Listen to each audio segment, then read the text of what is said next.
Hello, my name is Katie Heisert, and I'd like to thank the organizers for inviting me to talk today about COVID-19 infection, the disease manifestations, and treatment trials.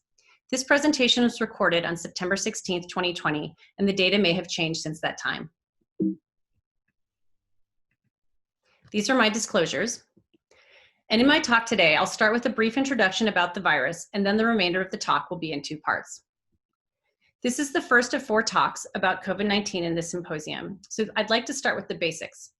The disease COVID-19, which stands for Coronavirus Disease 2019, is caused by the virus SARS-CoV-2, which stands for Severe Acute Respiratory Syndrome Coronavirus 2. These names distinguish the virus and the disease from other diseases caused by coronaviruses. SARS-CoV-1 caused a severe respiratory illness, predominantly in people in Asia in the mid-2000s. MERS is Middle Eastern Respiratory Syndrome, also caused severe lung disease. There are many other coronaviruses that cause mild disease that are more like the common cold.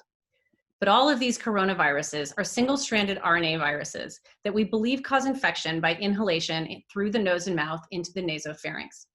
SARS-CoV-2 enters the nasopharynx initially and causes infection in cells there, but we think that in most patients, it moves down through the airways into the lungs and infects the alveoli. And we have evidence now that even people with mild symptoms can have damage to their lungs and the alveoli from this infection. Thankfully, most people recover from this point of infection. However, some people go on to develop severe disease. I do not have time today to go into great detail about the cellular molecular mechanisms, but I'm going to describe this briefly because it's important for understanding therapies. When a virus enters the alveoli and infects cells, this triggers an immune response. Immune cells and inflammatory mediators will enter into the alveoli, and there will also be capillary leak, which causes fluid to accumulate in the alveoli, reducing gas exchange. When this happens focally in the lung, we refer to that as pneumonia. When it happens more broadly in the lung, it can trigger the syndrome, acute respiratory distress syndrome, or ARDS. ARDS has many etiologies, but viral pneumonia is one of them. In part 1 of the talk, I will describe how these cellular molecular mechanisms manifest as disease in COVID-19. Most of the data from the first part of the talk comes from this review article in JAMA, and I would direct you to this article if you need further information. The symptoms of COVID-19 are very similar to symptoms of other upper respiratory viral infections, including fever, dry cough, shortness of breath, fatigue, and muscle aches. But you can see there are non-pulmonary symptoms associated with COVID-19. And I'd like to talk about that for a minute. This is a figure from Nature Medicine Review from this summer that shows that COVID-19 can affect virtually any organ in the body, from the brain, kidney, liver, GI tract, heart, endocrine. And although we see most of these manifestations in patients who have severe disease or are later in disease, we can also see them as the presenting symptoms of COVID-19. So there were a number of young men who presented to the hospital with chest pain and EKG changes, and this turned out to be their presenting symptom of their COVID-19 infection. You may have seen in the media a lot of discussion of clotting and thromboembolic disease in COVID-19. And although it was very rare, a number of individuals showed up to the hospital with strokes as their presenting symptom of COVID-19. The mean time from exposure to symptoms is about 5 days. During this period, people are pre-symptomatic and they can be shedding virus. Not everyone will develop symptoms when they are infected, but we think that about 100% of people will develop those symptoms within 2 weeks, which is why we recommend that people quarantine at home if they've been exposed to somebody with COVID-19 and can't get tested. What about these asymptomatic infections? Well, it's very hard to study this, particularly in the United States, where we're not broadly testing people and definitely not testing asymptomatic individuals. But there have been a number of contained outbreaks around the world that have allowed scientists to study this phenomenon. And one of these outbreaks was in the Diamond Princess cruise ship earlier this year. There's been an absolute explosion in publications about this event, and a lot of it has focused on asymptomatic infection. What these studies show is that up to 75% of cases on the Diamond Princess cruise ship may have been asymptomatic. Asymptomatic individuals who are COVID swab positive can still have characteristic changes associated with lung inflammation on their CAT scans, and this may have long-term ramifications for their health. We also know that transmission can occur from asymptomatic individuals, especially in close quarters. So if you're looking at a patient and you're wondering if they have COVID symptoms, you have to remember that they might not have any symptoms at all. We worry about patients getting sick enough to be hospitalized. And at this point, we've seen that about 20% of patients globally end up in the hospital. And of those, about a quarter end up in the ICU. Patients typically present to the hospital about a week after symptoms start. And this is consistent with the immune system really kicking in. Many times patients will have mild symptoms during the first week and suddenly get dramatically worse, requiring oxygen and hospitalization. And this is consistent with the time point when cells and fluid is beginning to accumulate in their lungs. Most of the patients who are being hospitalized are older, although in studies the ages vary broadly. But I will say that most of us who have taken care of patients in the hospital with COVID would tell you that we have seen people who are teenagers or 20s or 30-year-olds who have been in the hospital as well with severe COVID. And what is common between these younger patients and the older patients is that they all seem to have comorbidities that predispose to severe COVID infection. The predominant comorbidities we're seeing are hypertension, obesity, and diabetes. It should be noted that another factor that predisposes to higher risk of hospitalization is race and ethnicity. These are data from the CDC, and what they look at is rate ratios of cases, hospitalizations, and deaths for these 4 ethnic minorities in the United States as compared to their white non-Hispanic counterparts. And what you can see is American Indian or Alaskan Native, Black or African American, and Hispanic or Latino individuals have higher rate ratios for cases and hospitalizations from COVID-19 than their white counterparts. Studies are now showing that this is not due to genetics and is not due to biology. Unfortunately, it appears to be due to systemic policies that have racial implications in our culture. This is reviewed in this JAMA editorial, and a number of the possibilities that they point to that could cause these increased cases and hospitalizations in these minority populations are that socioeconomic differences and disparities in access to healthcare affect baseline health before people are even exposed to COVID-19, and this can increase their risk of severe disease. In addition, there's a higher rate of exposure to COVID-19 potentially in these populations. So many people in these populations are unable to do their jobs from home. Their jobs require them to go out into the public and have a higher risk of COVID exposure. This could be working in a restaurant, in a supermarket, driving a bus, or working at a meat packing plant. In addition, for both socioeconomic and cultural reasons, people in these populations are more likely to live in multi-generational households.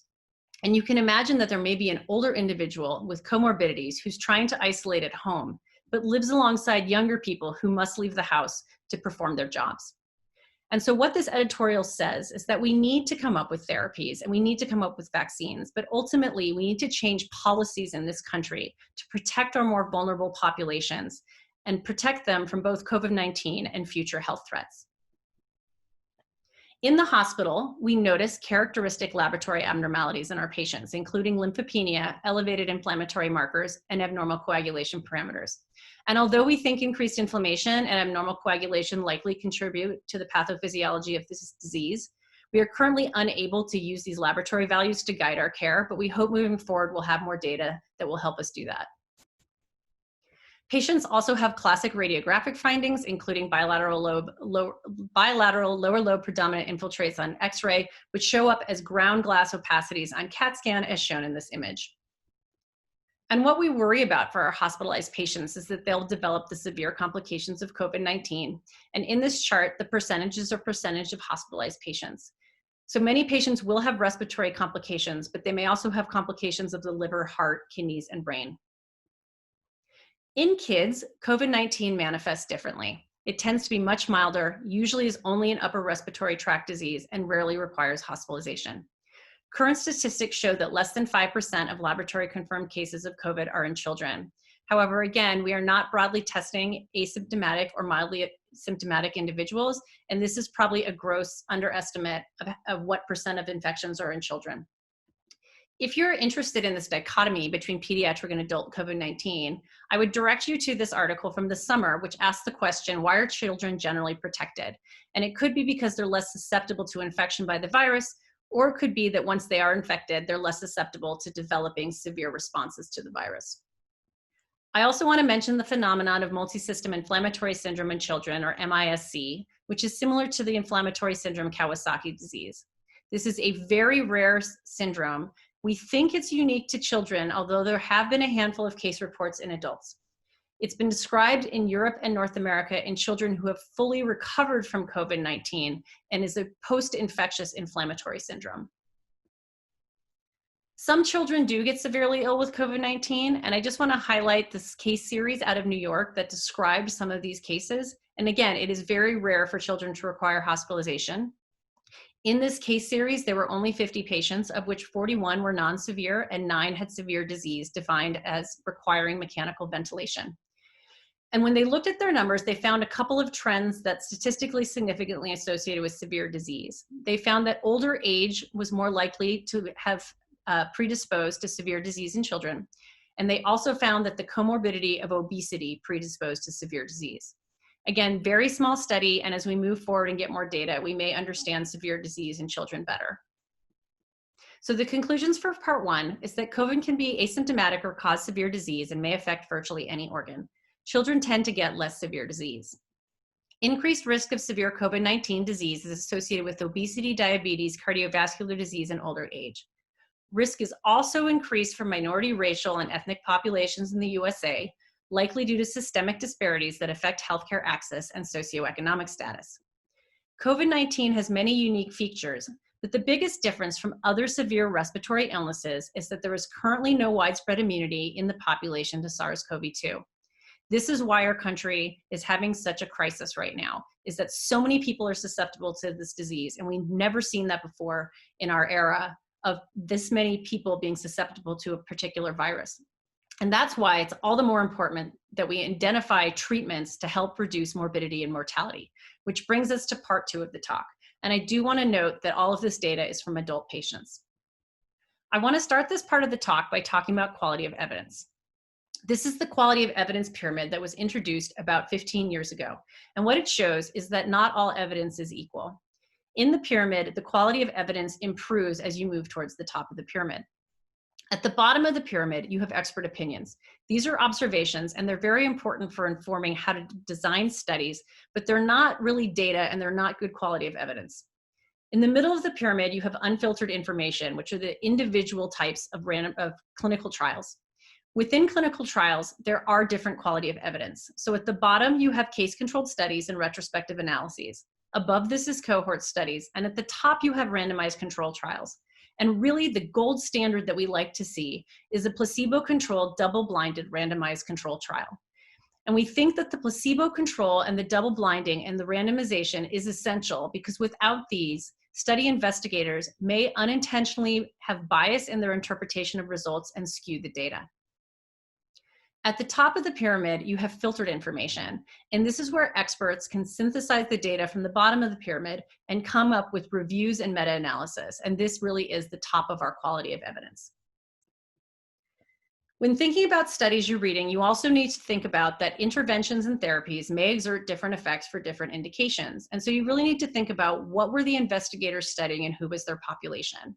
In COVID-19, a therapy could be used to prevent disease. It might be more applicable to hospitalized patients, or maybe the investigators are actually looking at a specific complication of COVID-19. So when COVID-19, what do the data show? We've all been inundated by reports in the media and a million preprints and a ton of publications. But despite this, we have very solid data for only 3 therapies. Hydroxychloroquine or Plaquenil has now been shown not to help in COVID-19 and may cause harm. And there have been many clinical trials, including RCTs, looking at many different indications for this drug. I don't have time today to get into all that data. I'm going to leave an asterisk here, and at the bottom, I've listed a number of the RCTs as well as systemic reviews, and you can look at this data. We can also talk about it later in the question and answer period. Remdesivir shortens time to recovery in moderately ill COVID-19 patients. And steroids, including both dexamethasone and hydrocortisone, reduce 28-day mortality in patients who require supplemental oxygen. I'm going to delve into these last 2 therapies in a little more depth to look at the data to discuss why it's important to understand the studies and how they were performed. Remdesivir is an antiviral agent that was originally developed to treat people with hepatitis C, and unfortunately it didn't have efficacy in this setting. But the drug manufacturers then repurposed it to treat Ebola virus when Ebola was widespread in Africa.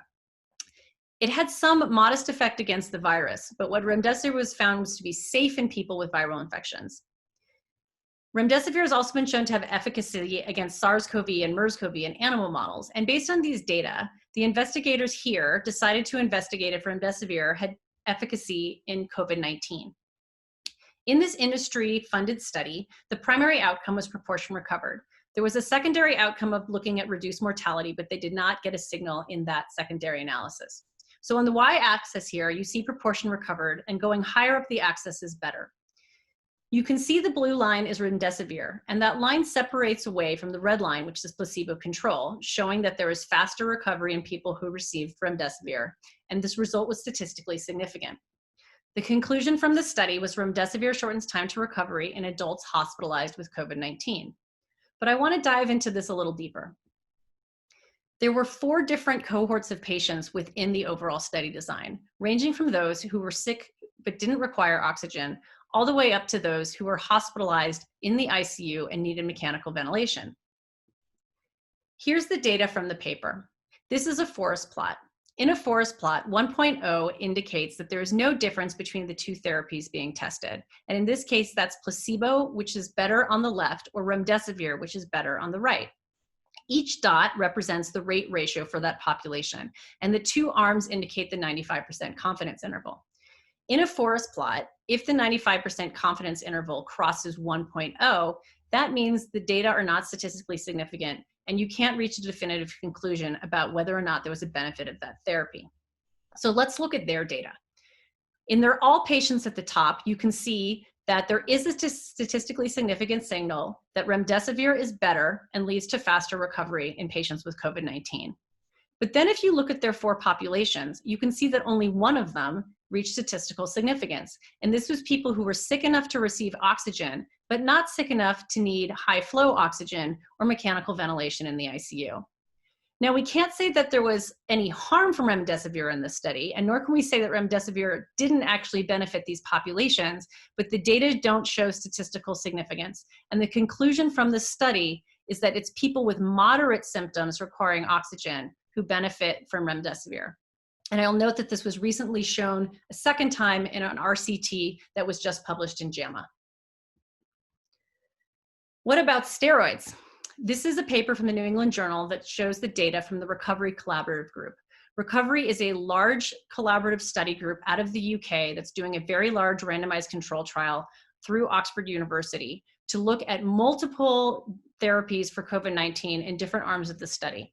This, in fact, was one of the RCTs that looked at hydroxychloroquine and found no effect. In this study, the authors were looking at mortality as their primary outcome. So you want to be lower down on the y-axis in this study. And what you can see is the red line is dexamethasone and the black line is usual care. And the red line differentiates away from the black line, showing that there is decreased mortality with dexamethasone, and this was statistically significant. But let's look at their data and their populations. In their forest plot, dexamethasone better is on the left and usual care better is on the right. I will make a note that if usual care is better than the drug, there is a suggestion that the drug, in fact, may be causing harm. In this study, the diamond is all patients, and you can see that they had a statistically significant signal that dexamethasone improved mortality. But the real bang for your buck is with patients who require mechanical ventilation, and you can see that there was a bigger effect in this population that was significant. Patients requiring oxygen only also had a significant effect. But patients who didn't require oxygen, not only did they not have a significant effect, but the trend would be towards usual care is better. And this would suggest, although does not prove, that steroids may be causing harm in this population. I want to note that this study, the recovery study, has now been confirmed in a larger meta-analysis from the WHO that compared 7 studies of steroids in COVID-19 and found the same data. They concluded that steroids decreased 28-day mortality in COVID-19 patients requiring oxygen, and there did appear to be increased benefit for those patients sick enough to require invasive mechanical ventilation. There are many other ongoing clinical trials at this time. Most target excessive inflammation, but some do target the virus itself, and there are many RCTs going on. I want to touch on convalescent plasma briefly because this has been in the media. This is the publication that made the big splash in the lay press. It is a preprint that is not peer-reviewed in medRxiv, and it looked at convalescent plasma in a large number in tens of thousands of patients. But I want to direct you to this quote at the bottom from the study directors. who said, "The program is not intended to be a clinical trial to determine the efficacy of convalescent plasma. In the course of our work, we observed possible signals of efficacy and chose to share the data. But what their data really showed was convalescent plasma is safe. And in fact, when this was published in a peer-reviewed journal, they updated the title to reflect this. There is an RCT, a randomized control trial occurring right now to look at efficacy of convalescent plasma, and hopefully we'll have data soon. So what are we doing in Denver? When patients are admitted to the hospital, generally all of them are hospitalized because they require oxygen. And if you require oxygen, you get dexamethasone, remdesivir, and convalescent plasma. And this approach is consistent with recommendations from both the CDC and the NIH. In addition, all of our patients are screened to determine if they can enroll in any clinical trials.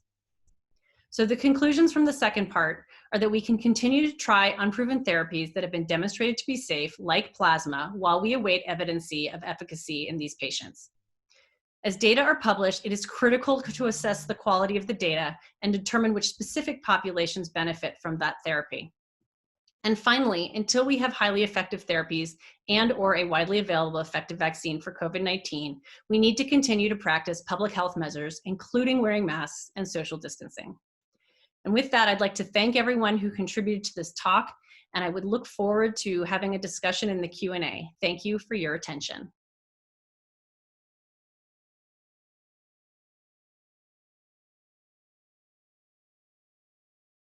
Hi, my name is D.B. Sanders. I'm a pediatric pulmonologist at Riley Hospital for Children and Indiana University School of Medicine in Indianapolis, Indiana.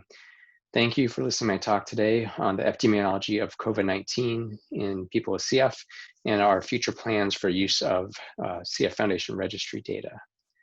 So I have no relevant disclosures relevant to this talk.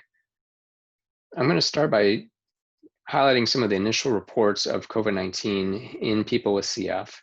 The first report that I could find came online in April. As a result of the CF Registry Global Harmonization Group, and they described 40 cases in 7 countries, including in 11 people with CF who were post-transplant between February 1st and April 13th. The median age of patients was 33 years, and almost 80% were symptomatic at the time of their COVID-19, including fever being the most common symptom. They also recorded information on treatments that these people received for their COVID-19, including 63% receiving antibiotics, 33% receiving oxygen. About 10% of the patients were admitted to the ICU, and only 1 required mechanical ventilation. At the time, 14 of the 40 people in this study were receiving CFTR modulators. There's a slightly lower use of oxygen and admission to the ICU, but it's a little bit hard to tell from this data how effective that was. But this was really kicked off a series of reports that have been in the literature, including reports from Spain, Belgium, and Italy. I'm sure there are more out there. I apologize if I didn't find these, but this continued to describe the impact of COVID-19 in people with CF.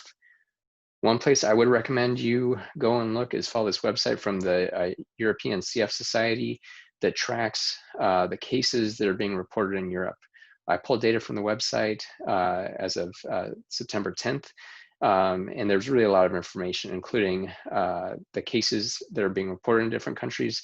There are 38 member countries in the ESCF, and 18 have reported at least 1 case with CF. They have information breaking down gender, age, the status of the illness.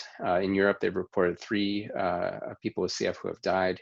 There's also a lot of information on the severity of the cases, the symptoms that are associated with it, treatments including hospitalization, ICU use, and most common symptoms. This is being continually updated, and this is a really great resource as we track the impact of COVID-19 in people with CF. I'm going to now mostly turn to the US and as I focus on data from the CF registry.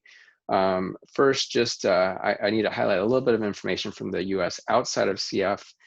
I'm sure we're all tired of hearing this information, but I thought I would include 2 graphs that reflect on some of the information I'll share for the rest of the talk. The panel on the left shows the excess number of US deaths, not related to COVID-19, but just the number of deaths that occur week to week. So each blue column is a week, the number of deaths that occur in that week. The orange line that goes across the graph is the expected number based on epidemiologic analysis. And this data goes quite a ways back. And almost always the number of deaths that are recorded is less than the expected in orange. But you can see beginning somewhere in January, February, the number of deaths started to increase beyond what was expected. Each of the columns with the red cross above it indicates an excess number of deaths.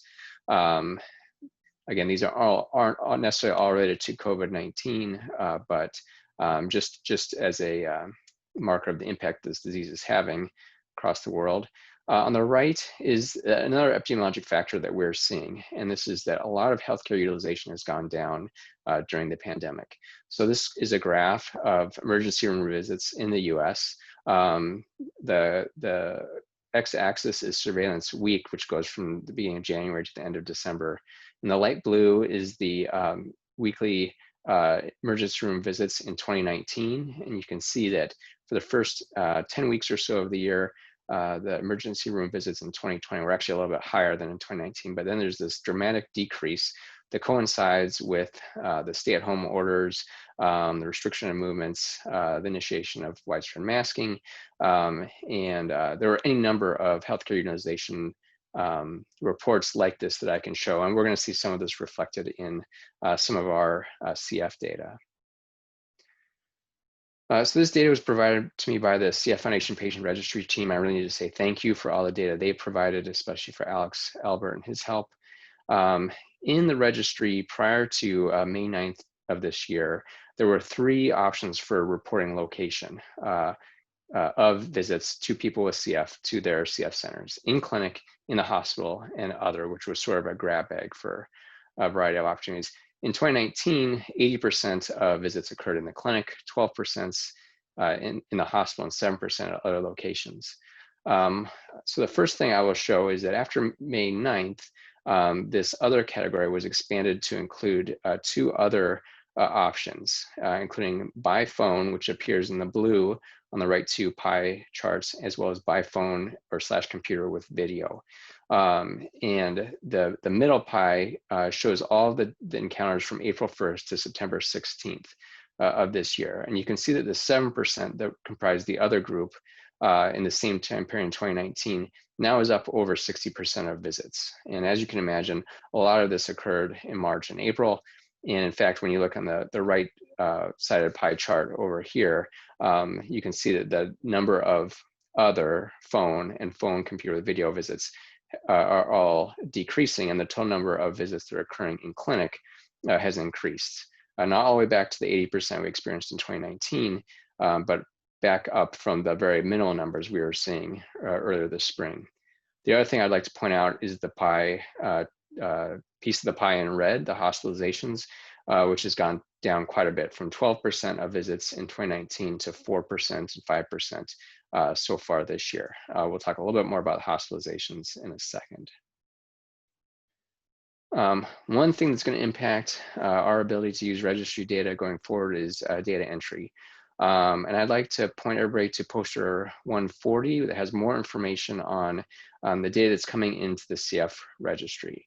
Compared to 2019, when nearly all visits included data on weight in yellow, medications in white, and the majority included information on FEV1 and microbiology, you can see that in February, March, April, and May, data entry at the encounters that occurred decreased significantly. So reporting of medication stayed pretty stable, but the recording of weight, FEV1, and microbiology decreased a lot. And there's very little information we have in April.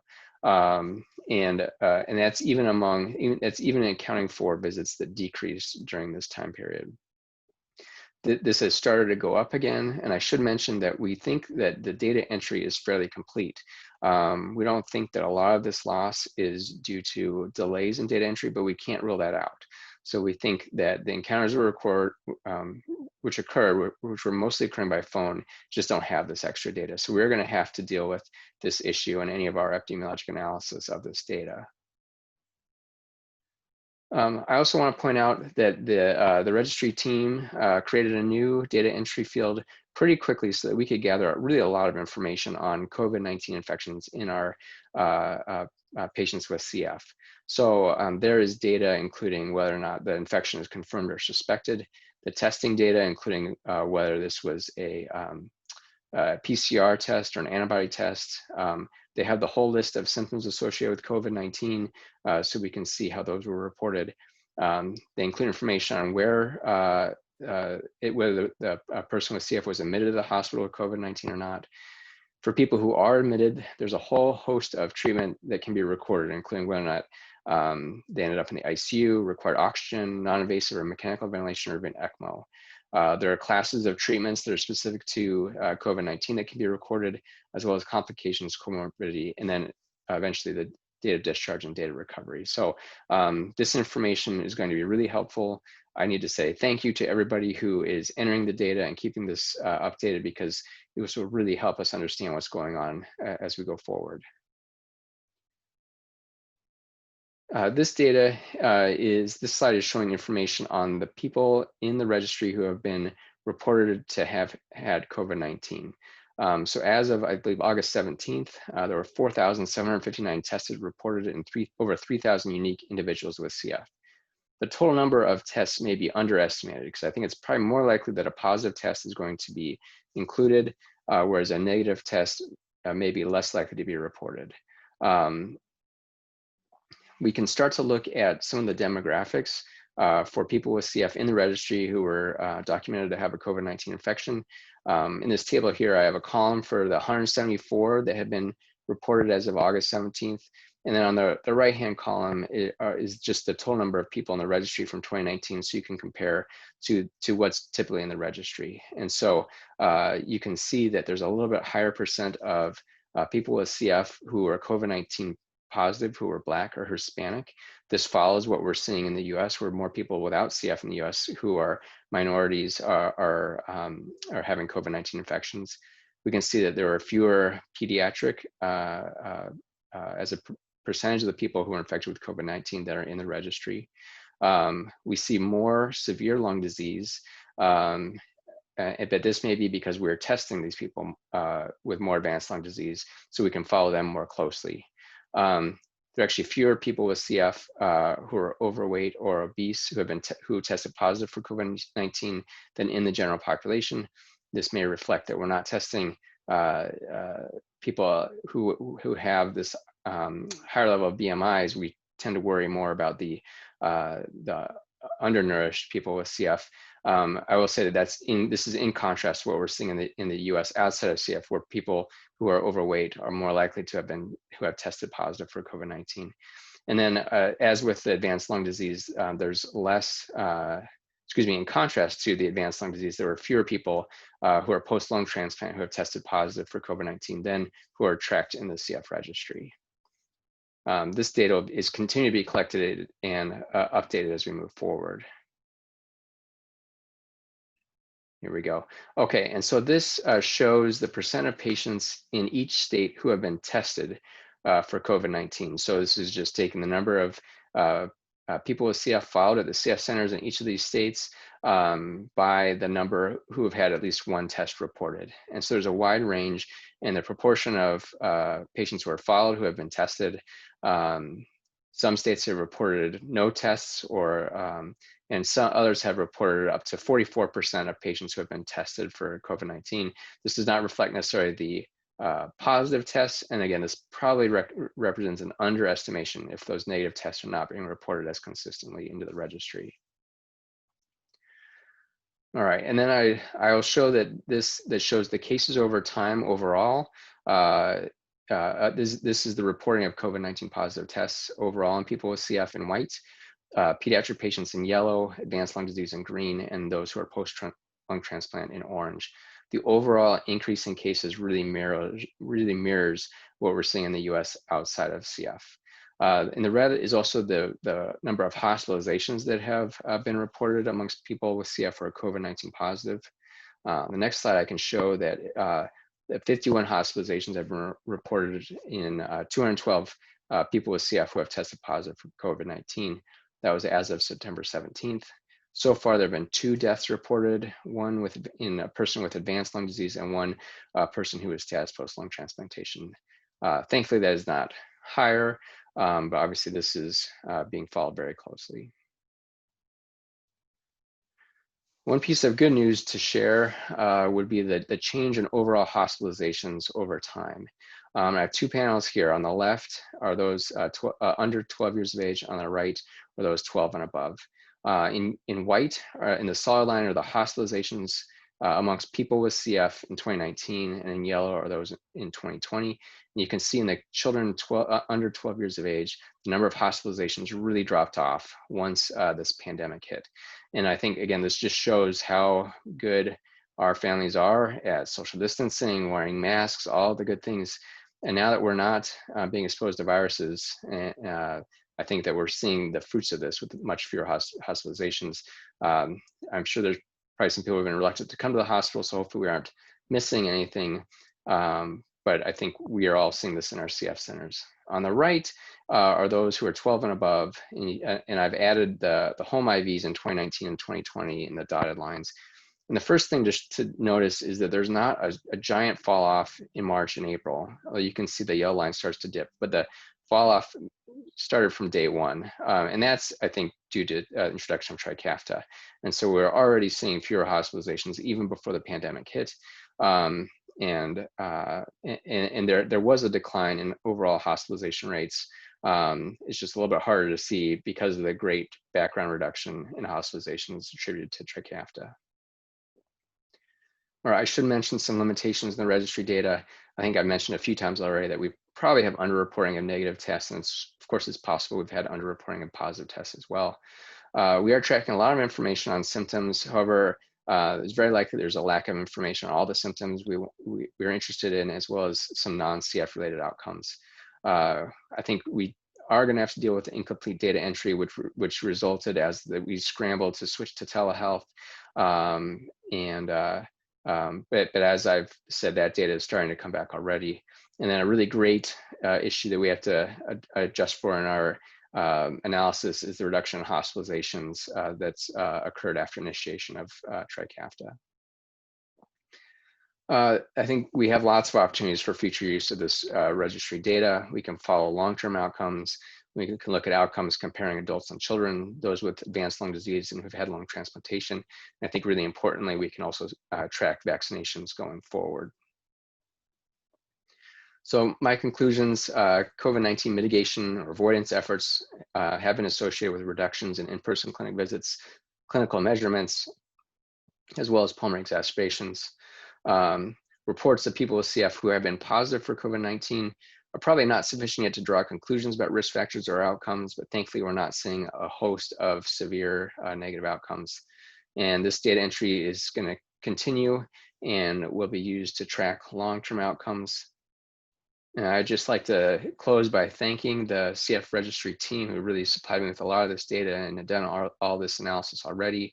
Alex and Runyu, who did most of the work, Bruce and Al for sharing this data, as well as everybody involved with the CF centers and getting this data into the registry. Thank you very much, and thank you for listening to my talk.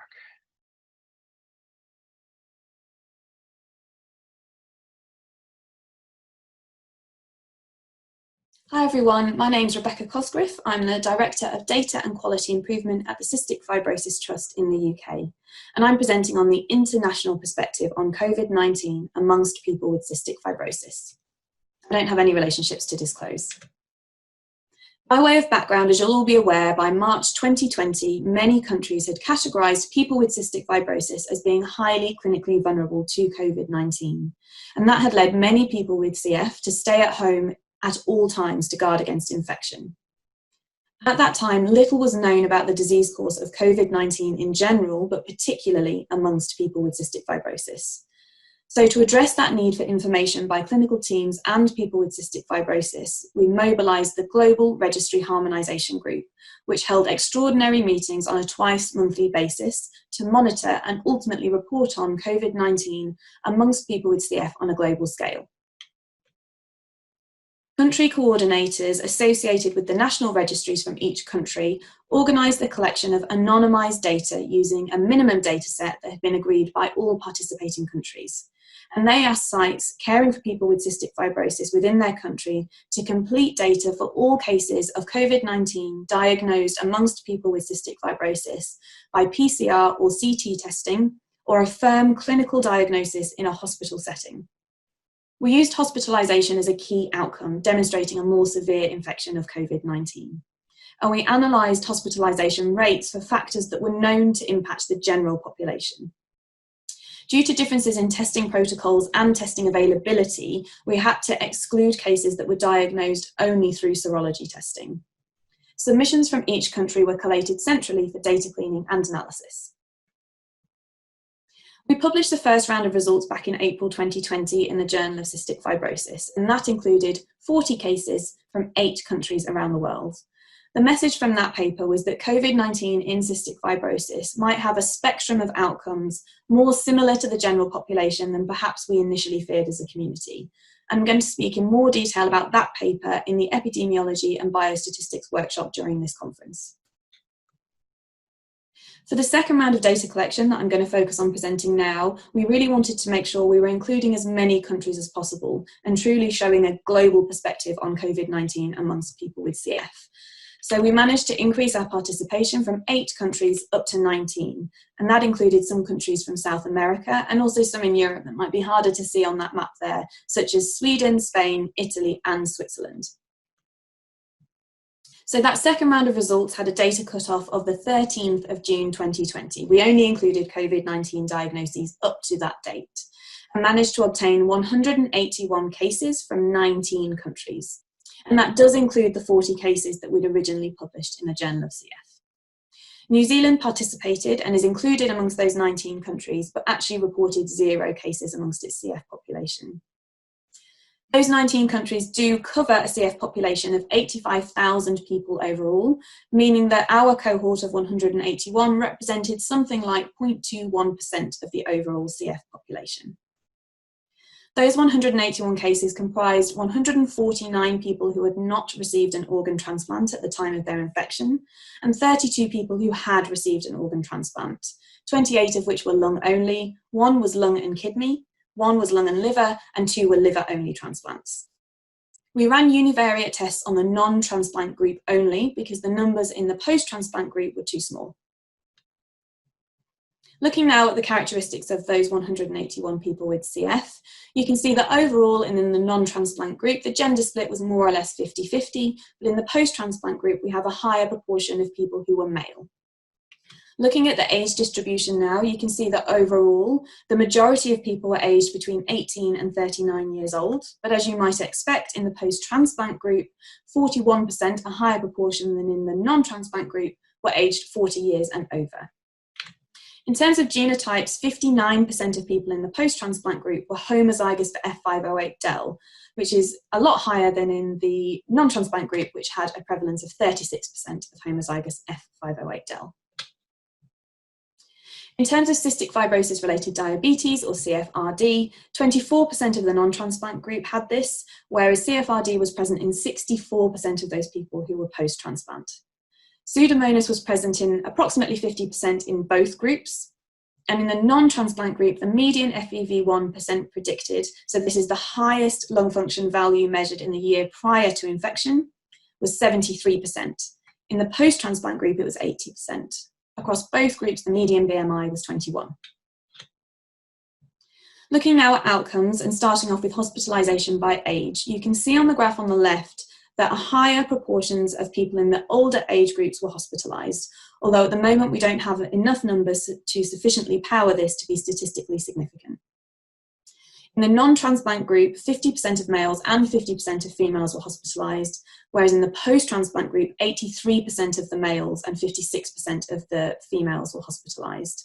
In the non-transplant group, that gender split is not statistically significant, as you might expect, in 50-50. Looking at hospitalisation by comorbidity, in the non-transplant group, of those who had CFRD, 56% were hospitalised. That's not statistically significant.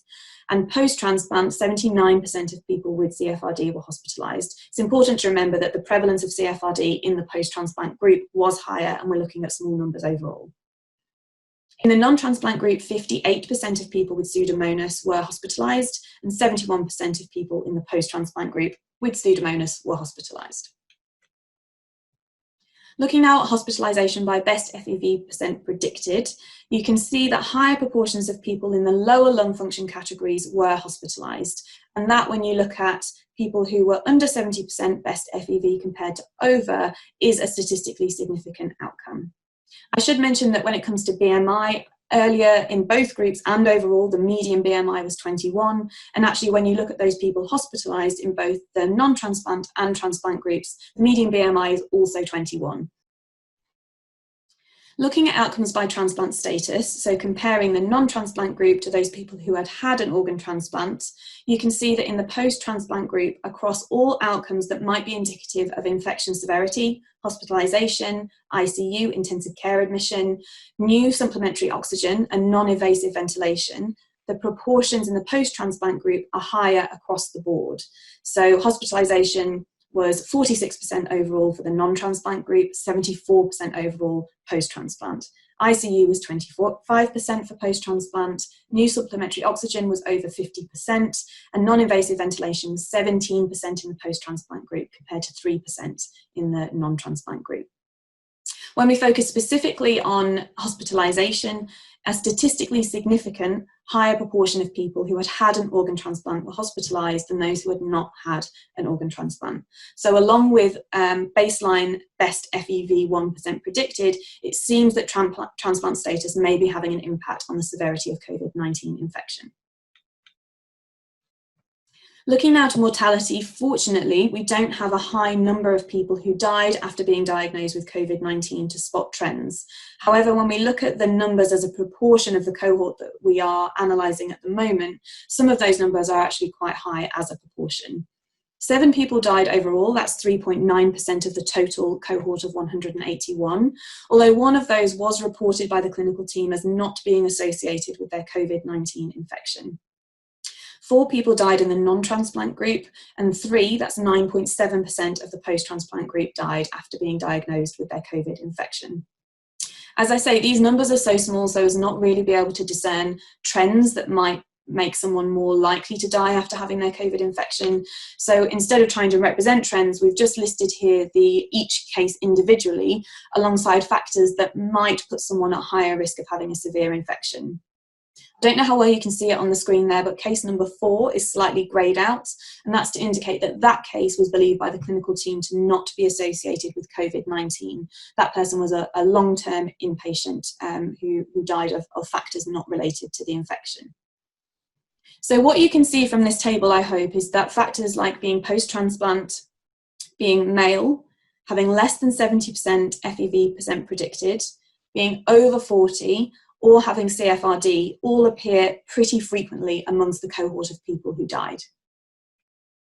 I should mention as well that for the post-transplants in this cohort of 7, they're all post-lung transplant.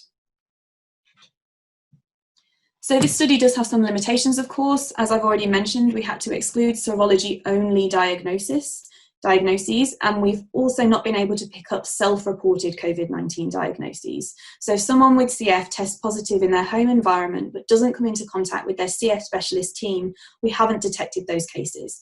So we can't use the numbers here to estimate incidence of COVID-19 in the cystic fibrosis population overall. At the moment, we don't have access to long-term follow-up data, so we're not able to compare follow-up lung function, for example, to the baseline best FEV taken. Of course, COVID-19 protocols do differ between the countries that were participating and submitted data. And we weren't able to involve every single country. Some additional countries are involved in the European Cystic Fibrosis Society Patient Registries monitoring project, which can be accessed via the web link that's displayed on the screen. We do have some missing data, and I've presented this for the cohort overall. Hospitalizations were missing in 7% of cases. CFRD status was missing in 19% of cases, and best FEV percent predicted was missing in 12% of cases.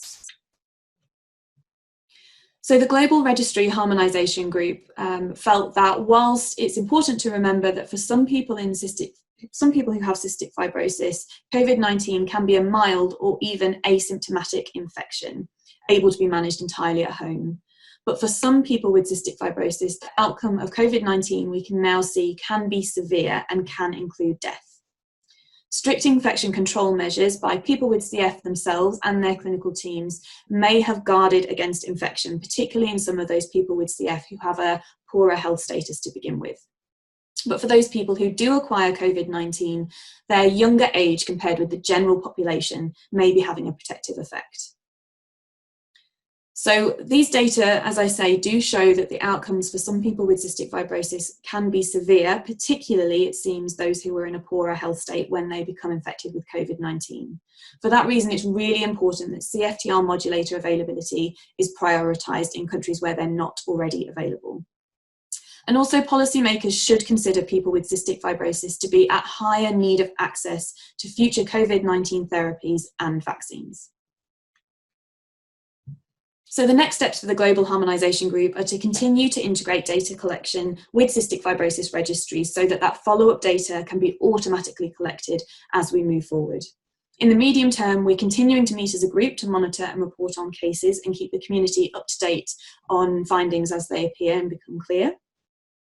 We're going to explore finding follow-up lung function and see how that compares to baseline best FEV. And as we get more cases, we'll explore the potential for multivariate modelling to try and understand what risk factors might be for more severe infection. Many registries involved in the project are in the process of adding serology tracking to their data dictionaries so that we will be able to include those cases going forward. And it's really important that as well as monitoring the manifestation of COVID-19 amongst people with cystic fibrosis who acquire the infection, that we monitor people with cystic fibrosis as a group overall and how their health and their access to cystic fibrosis services might be changing during the pandemic, even if they don't actually acquire the infection.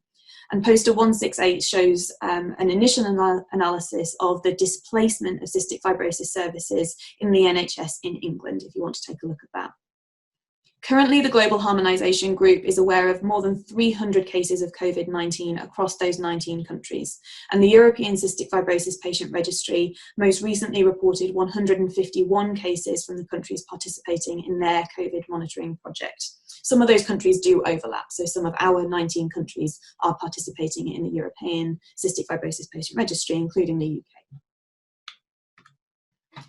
So it just remains for me to say that it's been an absolute joy to share my screen over the past few months with my wonderful collaborators and co-authors on the initial paper in the Journal of Cystic Fibrosis and this follow-up analysis. They've given up a huge amount of time, effort and energy to coordinate and collaborate on this project, and I'm hugely grateful to have been able to work with them and honoured to be able to present on their behalf. So I just want to say thank you to the co-authors on the follow-up paper that we're in the middle of submitting right now. And also, of course, to people with cystic fibrosis whose consent and engagement with cystic fibrosis registries has meant that we've been able to initiate this monitoring process and report these results so quickly. Also to those clinical teams around the world who have been taking care of people with cystic fibrosis during this global pandemic and have given up their time to report COVID cases to us. I'd also like to thank the Cystic Fibrosis Foundation and particularly SAMR, who have helped to facilitate the teleconferences that have helped us to keep this project moving forward and have helped us deal with some of the technical barriers that inevitably come with a big group of people meeting on a regular basis over video. So thank you very much for your help. And I, of course, also want to thank our collaborators who have been really heavily involved in collecting and reporting on the data that I've just been able to display to you now. Thank you very much for your attention.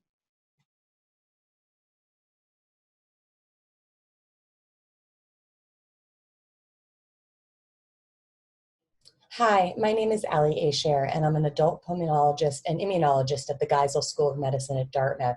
And I'm really excited to be included in this new session today on COVID-19.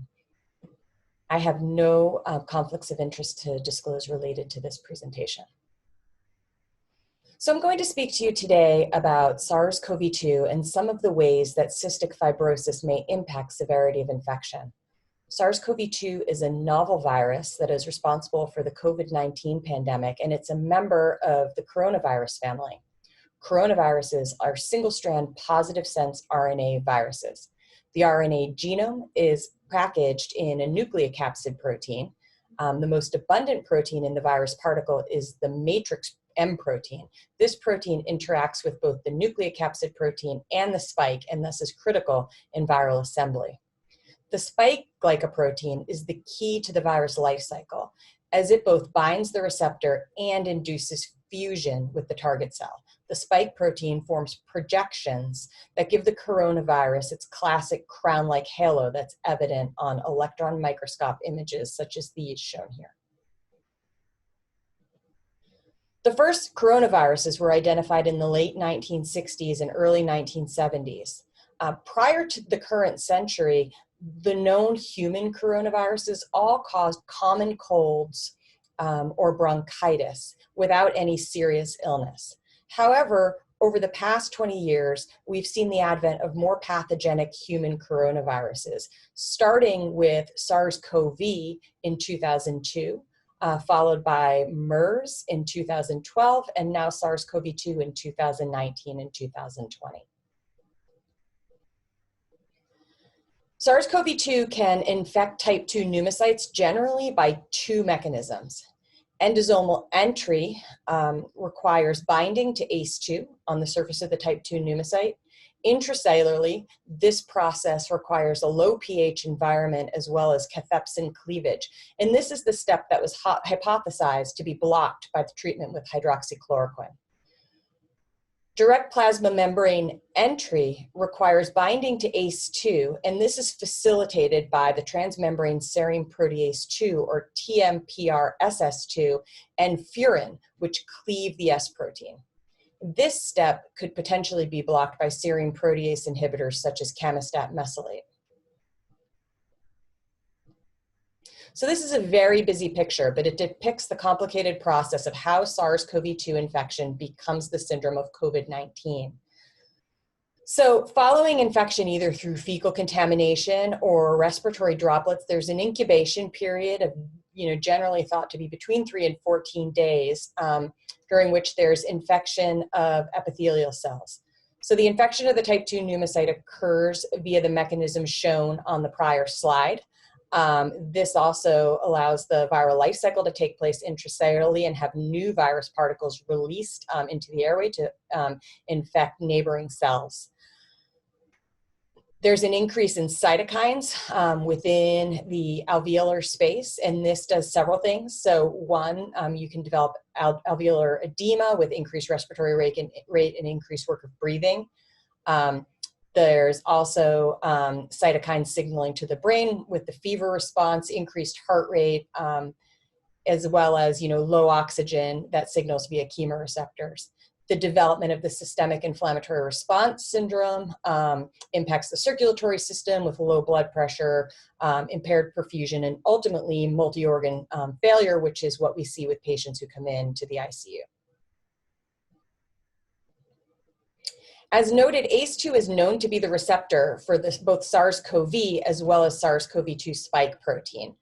ACE2 plays a really important and critical role in the renin-angiotensin system within the lung.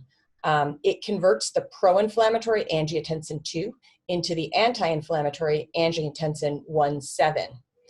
Mutations in the SARS-CoV-2 spike protein increase its affinity for ACE2, making it highly infectious, more infectious than SARS-CoV. Upon binding, ACE2 is deactivated, which then leads this renin-angiotensin system pathway down this pro-inflammatory pathway without the anti-inflammatory arm, thus contributing to the increased inflammation seen in the lungs in patients with SARS-CoV-2.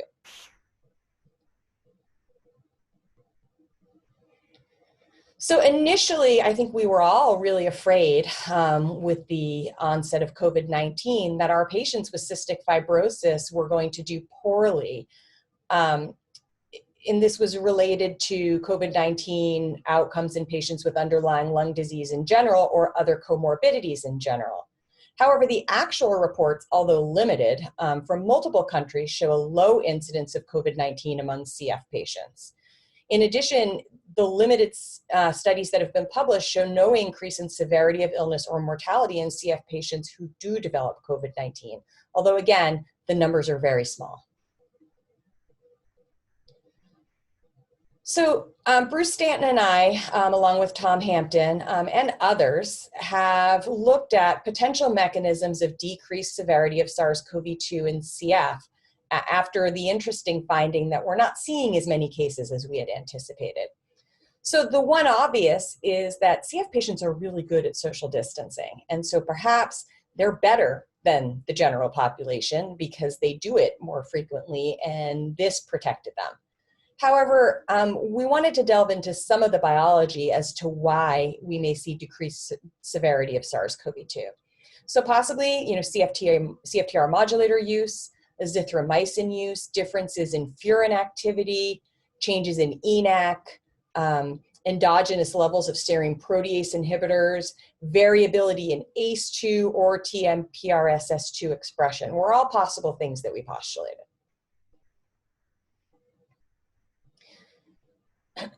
So as we noted, SARS-CoV-2 binds to ACE2, and then furin and TMPRSS2 facilitate viral entry.